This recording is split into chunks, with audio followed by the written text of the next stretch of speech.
সপ্তমীতে প্রসাদ খাবো, অষ্টমীতে ভোগ, নবমীতে নৈবেদ্য সঙ্গে হবে যোগ, দশমীতে চোখের জলে মাঝে এবার যাবেন চলে, আসছে বছর আবার হবে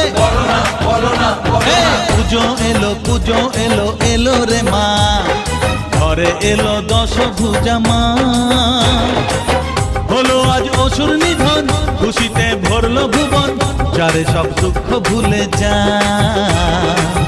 যারে সব কষ্ট ভুলে যা। জয় জয় মা, জয় জয় মা, জয় দুর্গা মা। ও